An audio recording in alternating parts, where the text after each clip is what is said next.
to episode 33, chapter 2 of the Daily Growth Discipleship Podcast. I'm Josh Havens. And I'm Chris Lamberth. And we're on a journey to learn what it means to live a lifestyle of discipleship. We're glad you're joining us and hope that as you set aside this time for God, that He would help you grow today in the everyday moments of life. And today we're continuing our conversation with Shundrawn Thomas. Shundrawn Thomas is the president of a $1 trillion global investment management business. As a strategic thinker and trusted advisor, he helps corporations, nonprofits, and religious organizations achieve their purpose and vision. As a masterful communicator and motivational speaker, he enlightens and inspires individuals in the areas of professional and personal development. He's widely respected by professional colleagues for his dedication to excellence and principled business approach. And in 2017, Black Enterprise identified him as one of the most powerful Black executives in corporate America. Shundrawn is also an entrepreneur, previously founding businesses with retail and publishing interests. He's an engaged civic leader, serving on the boards of several nonprofit organizations. And he also serves his local community as associate pastor of his church located on Chicago's South Side.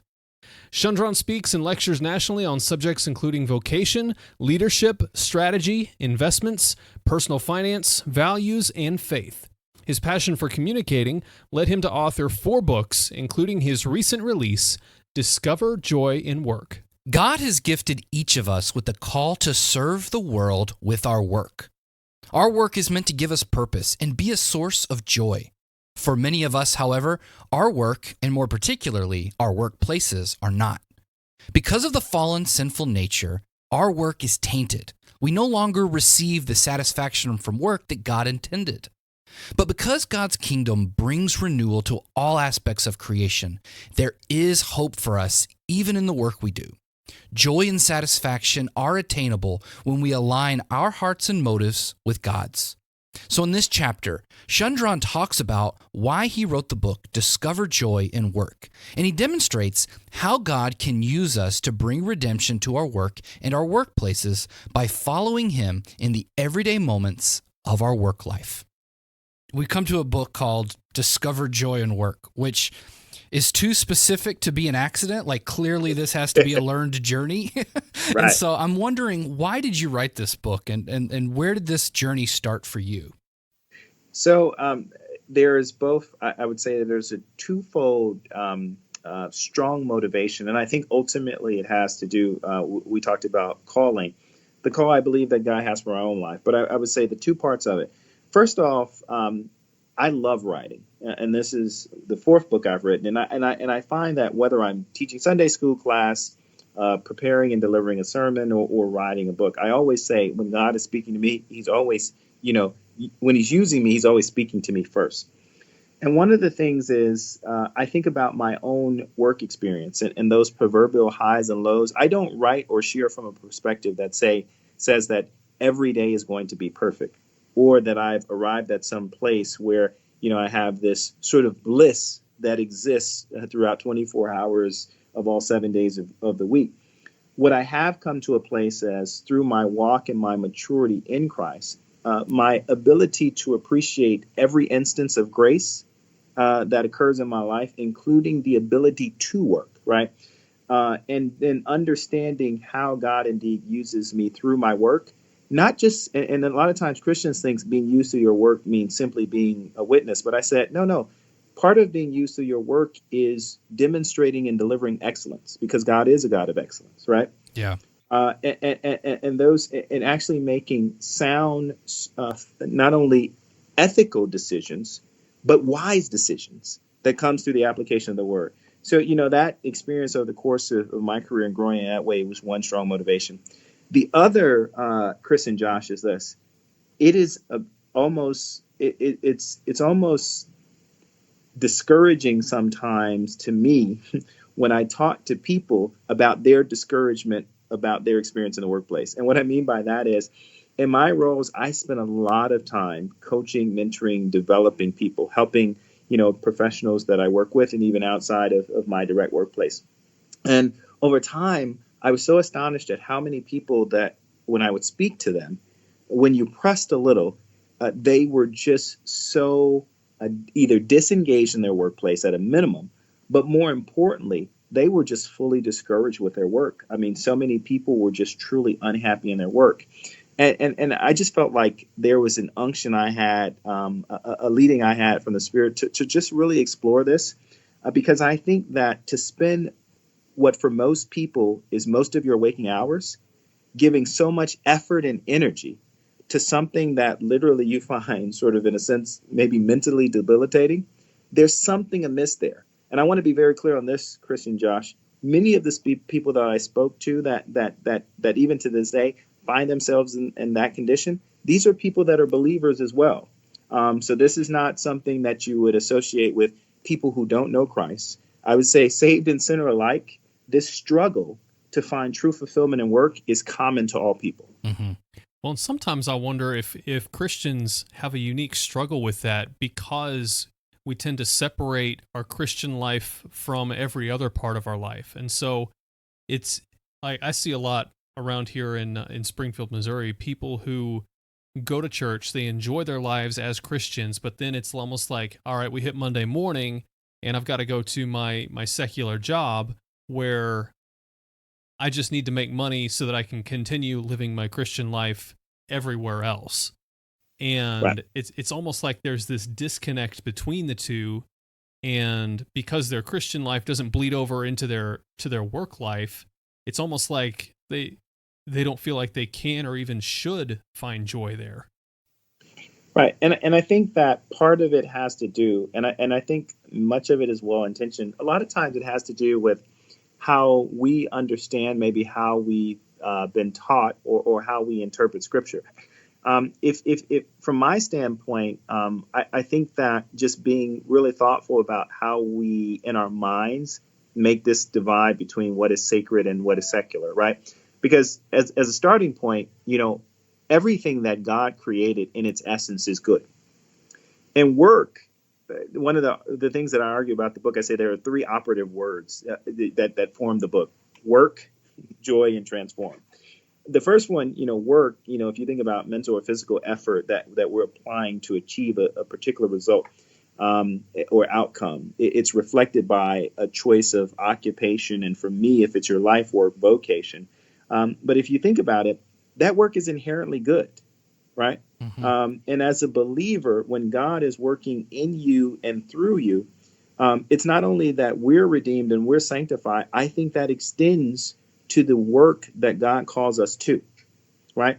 And so, I mean, even if we think of it from the standpoint of being ambassadors and witnesses, why would God call us to go into the world, right? If He didn't want us to engage with others. And what better way, in some respects, to not only grow and to realize, the gifting and the calling that God has placed inside of you that is realized through your work, but also doing that in a way where you're developing substantive relationships with people. Also, it's a way of keeping in mind for ourselves, for those of us who have been saved or redeemed. I can't speak for others, but I wasn't always saved and redeemed. And I'm so glad, right, that the grace of God came into my life in the person of someone God used to witness to and to minister to me. And so I don't look at people or look down on people that I'm engaging with that haven't at this point made the same decision as it pertains to their faith, right? And so I think that just how we process or think about that, to your point, Josh, I think it does have a significant effect on how we experience work. You're really espousing something that seems a little radical for today because, and you pointed out in the research in the book, it seems like more and more people are becoming dissatisfied with their jobs. And this could be due to a lot of reasons. And this is where I'd like to really go down some tangents and try to discuss with you why, just because I find that fascinating on its own with the very changing economy and work. Anyway, I don't want to go into that area right now, but know that those are important things that I think we should be talking about. Yeah, we could. Right. But again, it's this idea that we could actually have joy in our work. And I mean, it seems that like, it's crazy that that's a radical idea today. But you lay out a really cool plan, I think, for discovering how we can at least approach this joy in our workplace. And, in the first part of your book, part 1, you talk about the workplace as being a major area that we have to look at. And again, that's why if we go back to where I keep wanting to say discover joy in the workplace, that's sort of because it's such a key central point in our minds when it comes to our work. But so I guess let's distinguish a little bit between work and the workplace. And then I would like to start talking about some of the ways in which our workplace actually influences that joy and what we can do to influence the workplace. So what distinguishes work and workplace? So the way I think about it is this. So you hit on a good point. I talked about the three operative words that the book is formed around: work, joy. So think about that, something that really delights us, we have deep fulfillment in. And a lot of people, as you know, think about those as being strange bedfellows. But the third word is the key: transform. And so what do we have to transform? And that's how the book is built. It's three things. It's our perspective on the workplace. It's two, what I talk about in the second segment, work ethic. And then three, what is your work life? So let's go to the heart of your first question, which is a great one. If you ask someone how they feel about their job or their work, listen to their response. What you'll find, I believe, in 9 times out of 10, they will talk to you about their feelings about their workplace. Now, they're related, but they're different, because your workplace is the environment in which you work or the community of people that you work with. And so usually when you ask people, it's almost a reflexive thing. And oftentimes, if they're dissatisfied, it has to do with, say, for instance, things that are environmental.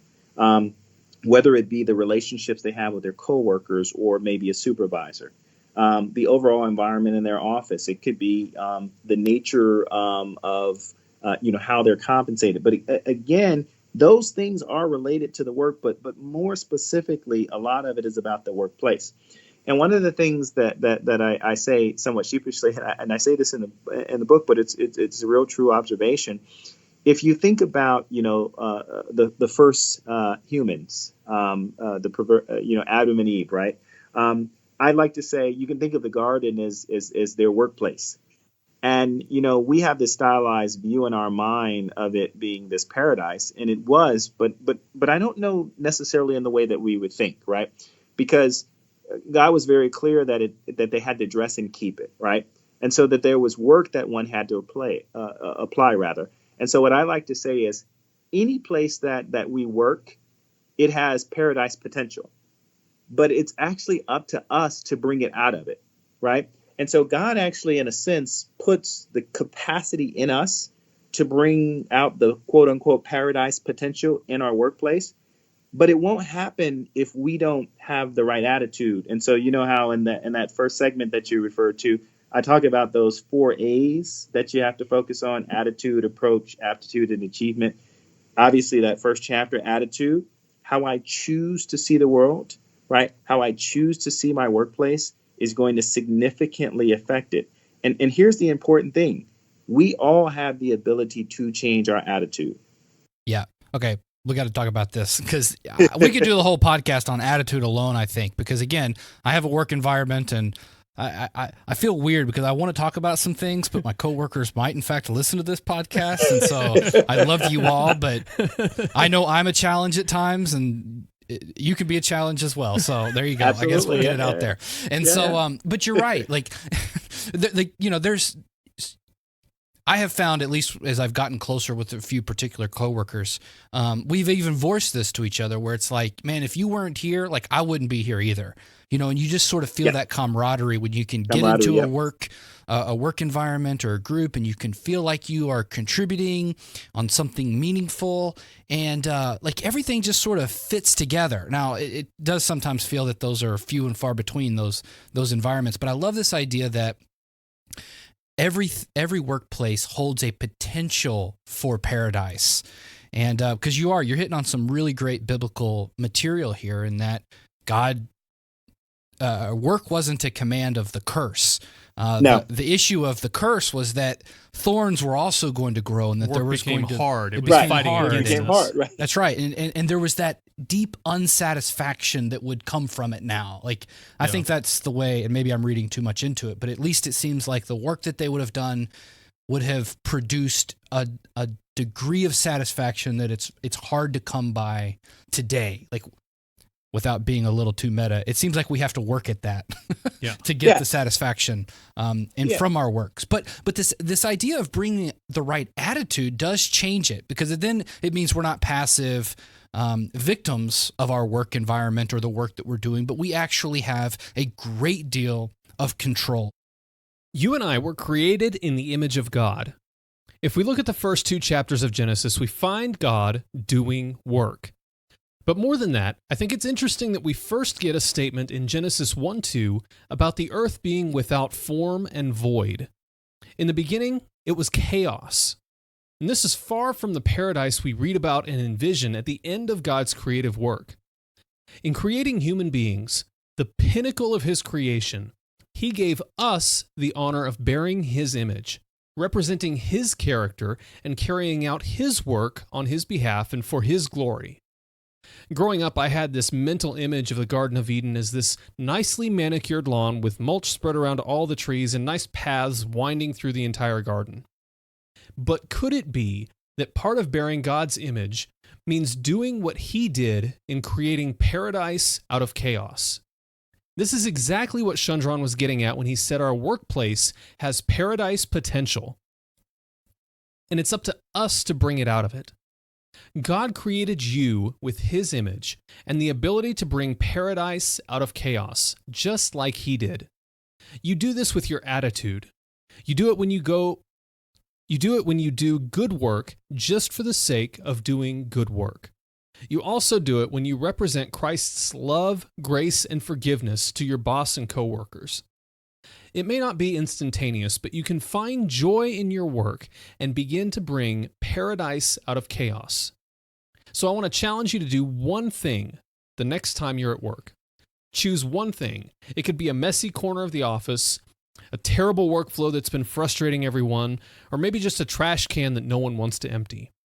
Choose something like this that's a source of chaos in your workplace, and take some time then to bring out the paradise potential in that one aspect of your workplace.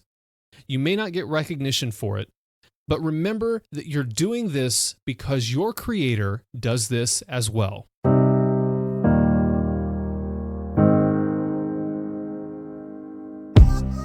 How can you create a lifestyle of discipleship? Most Christians think discipleship is a program or a few practices thrown in at the beginning or end of the day. But we want to help you create a lifestyle where walking with Jesus throughout the day is not only possible, but natural. And we have a tool that's going to help you do just that. It's called the Daily Growth Journal. It's a guided journal that's going to help you become secure in your identity with God and authentically walk with Him in your daily life. Growing daily in your walk with Christ is possible if you cultivate a lifestyle of discipleship. And the Daily Growth Journal will help you do just that.